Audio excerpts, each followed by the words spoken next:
नाज़रीन, पूरे आलम इस्लाम जियां खानपुर महर में भी जश्न ईद मिलादुल नबी सल्लल्लाहु अलैहि वसल्लम निहायत अक़ीदत एहतराम सां मल्हायो वियो।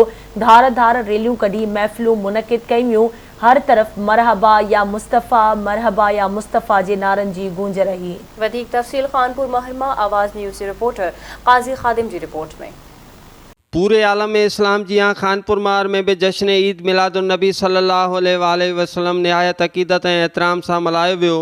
12 रबियुल अव्वल जश्न ईद मिलादुल नबी सल्लल्लाहु अलैहि वसल्लम जे सिलसिले में पहिरीं रैली दरगाह अहमद साईं खानगढ़ खां गादी नशीन मियाँ अब्दुरऊफ़ साईं जी अॻवाणी में कढी वई, जेका पंजगुली चौक ते पहुती, जिते जलसो मुनक़िद कयो वियो। होॾां ॿी रैली मदरसा आफ्ताबुल उलूम अहमदाबाद खानगढ़ खां मियाँ आफ्ताब अहमद साईं कादरी जी अॻवाणी में घोटकी बस स्टैंड ताईं कढी वई, जिते सालियानी अज़ीम शान जश्न आमद मुस्तफ़ा कॉन्फ्रेंस मुनक़िद कई वई, जंहिंखे मियाँ आफ्ताब अहमद साईं ख़ुसूसी ख़िताब कयो, जॾहिं त नात ख़्वाननि नातूं पढ़ी वेठलनि जी दिलनि खे मुनवर करे छॾियो। आयो जश्न ईद मिलाद, आयो जश्न ईद मिलाद, दिल ॾाढी ख़ुशीअ मां शादा। उम्मत मुस्लिमा आहे, उन्हनि जे हिकिड़ो बरकत वारो ॾींहुं आहे ऐं हिन ॾींहं जी निस्बत जेका आहे उहा हुज़ूर सल्लल्लाहु अलैहि वसल्लम सां आहे। त यकीनन हर मुस्लमान खे कंहिं बि शइ जी मिलण जी एतिरी ख़ुशी न आहे जेतिरी ख़ुशी हुज़ूर सल्लल्लाहु अलैहि वसल्लम जे आमद जी ख़ुशी आहे।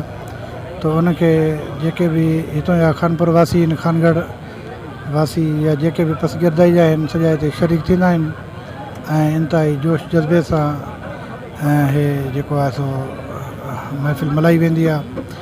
ऐं अल्लाह ताला जे क़ुर ऐं हदीस जी रोशनी में जेको अल्लाह ताला पंहिंजे महबूब जो शान बयानु फ़रमायो आहे, उहो शान बयानु कयो वेंदो आहे। उलमा किराम जूं तक़रीरां थींदियूं आहिनि, नातख़्वानी थींदी आहे ऐं आशिक़ान रसूल जेको आहे पोइ ॿुधी करे उन्हनि जो ईमान ताज़ो थींदो आहे ऐं दिलि ख़ुशि थींदी आहे ऐं हिकिड़ो यकजहती जो इज़हार थींदो आहे त असां हुज़ूर जा उम्मती आहियूं ऐं हुज़ूर सां इश्क रखूं था। अल्हम्दुलिल्लाह ही सालियानो ख़ुशी जो ॾियारो असांजे लाइ हूंदो आहे। हीअ उहा ख़ुशी आहे जंहिं ख़ुशी जे करे अल्लाह ताला असांखे रमज़ान जहिड़ी ख़ुशी अता फ़रमाई ऐं ॿियनि ईदनि जहिड़ी ख़ुशी अता फ़रमाई। सभु ख़ुशियूं हिन ख़ुशी जे मथां क़ुर्बान आहिनि। हुज़ूर सल्लल्लाहु अलैहि वसल्लम जे विलादत जे सदके अल्लाह ताला असांखे इस्लाम मज़हब सभु कुझु ॾिनो, जेको अल्लाह तबारक व तआला 11 सिपाही जे अंदरि फ़रमायो आहे, कुल बिफ़ज़लिल्लाहि व बिरहमतिही फ़बिज़ालिका फ़ल्यफ़रहू। ए मुंहिंजा महबूब, इन्हनि खे फ़रमाए जॾहिं अल्लाह तबारक व तआला जे तरफ़ां तव्हांखे नेमत मिले त ख़ुशी कंदा कयो ऐं अल्लाह जो शुक्र अदा कंदा कयो।